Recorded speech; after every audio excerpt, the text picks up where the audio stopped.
I am a TDS player, and amongst the community there's different types of players. I will be taking a look at them and state the different facts about them, so smash that like button and subscribe and let's get into it. First we have the noob. These players tend to be pretty clueless, placing towers in the worst spots imaginable. And when you want them to sell something to place a better tower, they just never listen. They also spam a lot of towers rather than getting a few, and avoid getting upgrades until hidden enemies start to screw them over. They also panic about leaking one enemy sometimes, thinking that the entire game will be over. They also go AFK for like half of the game sometimes, just waiting for the game to end. I mean, they are still new players though, so you cannot blame them for not knowing too much. But there's also the casual players. These players play the game from time to time just for fun while not being too invested into it.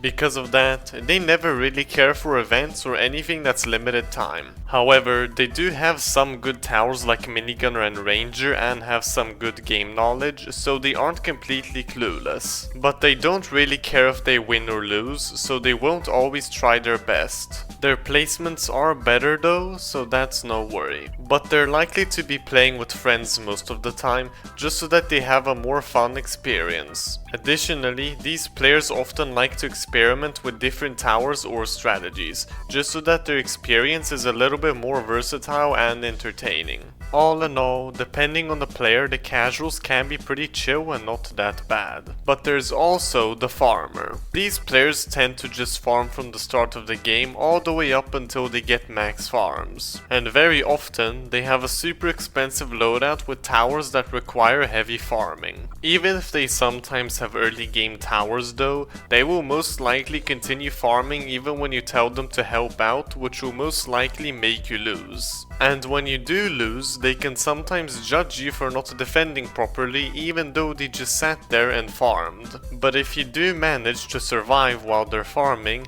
then they can actually get quite a lot of defense in the late game and help out. But these players can still be kinda irritating when not helping, but nearly all of us have been farmers at some point or another. Speaking of money, there's also the pay to win players. These are people who buy towers or any sort of currency with Robux instead of just grinding for them. Typically, these people are low levels which just want to speed up the early grind and make their life a little easier. But they do usually get hated on by the community, which personally I don't understand why, because I don't see anything bad in buying something you really want. TDS is still a pretty grindy game after all, and you cannot forget that. But even when they do buy these really good towers, they don't really know how to use them properly. And if they lose with a tower they spent a lot of money on, they can get angry because they spent so much money on it. I mean, at the end of the day, probably all of us have bought something from the game at one point or another. But there's also the troll players. These players do many kinds of different things. One thing they do is spam towers in really bad spots to throw the game.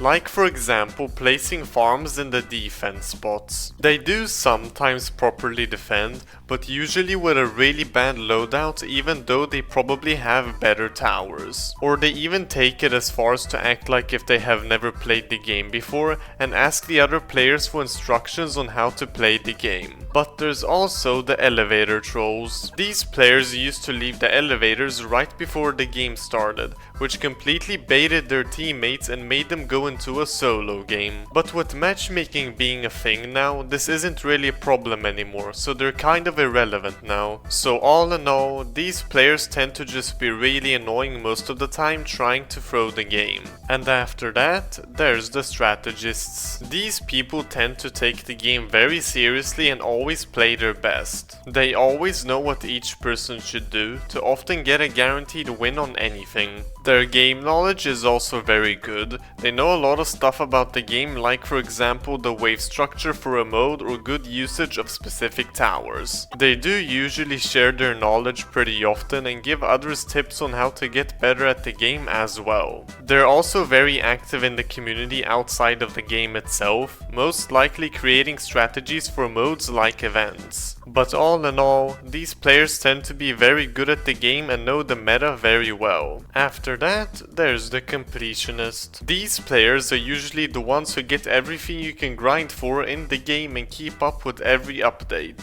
They try to get all skins, emotes, name tags and other certain items that the game has to offer. In some cases they will also decide to do some hard challenges, like for example solo hardcore. Though most of the time these people are invested into collecting, spending hours upon hours of grinding. They are mainly users who don't really have much to do in the game after getting every single purchasable item, therefore limited time items and collectibles encourage them to keep on playing the game. Now, with how much time completionists spend playing the game and grinding for things, they might as well be pretty experienced players themselves with a lot of free time. And if we're talking about experience, there's also the speedrunner. They are similar to the completionists, who mainly got everything you can grind for. Although, instead of mainly grinding for limited time items or achievements, they use their experience to beat the hardest modes in the fastest times. It can be on survival, special modes or even events. For them there are a lot of things to choose from. These players are definitely experienced at the game and know what they're doing. However, they might sometimes brag about getting faster times than others, which is usually annoying. But in general, these players are very good at the game, but also tend to play more than completionists. Now we will move on to the OG player. These are usually users that started playing the game during an older time period, for instance 2019 to 2020. Because they played years ago, you will certainly see them with rare skins or towers from past events only obtainable in the time they were playing. Their skill is really dependent on how much time they spend playing the game. If they kept playing from the time period they had started,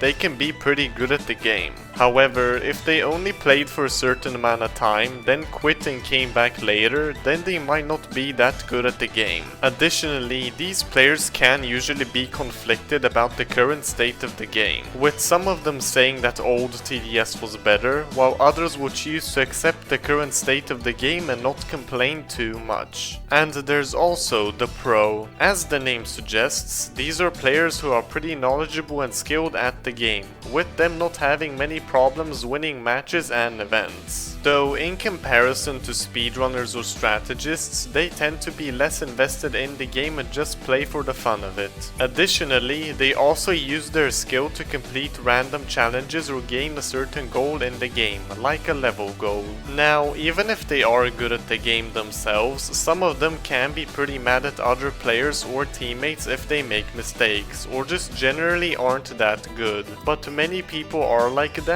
regardless. But in general, the pros make up a pretty big number in the community as a whole, and you'll definitely want them to be with you in your matches. But that's it for this video. If you enjoyed, please like and subscribe and feel free to leave a comment down below. My name is TZ and I thank you for watching.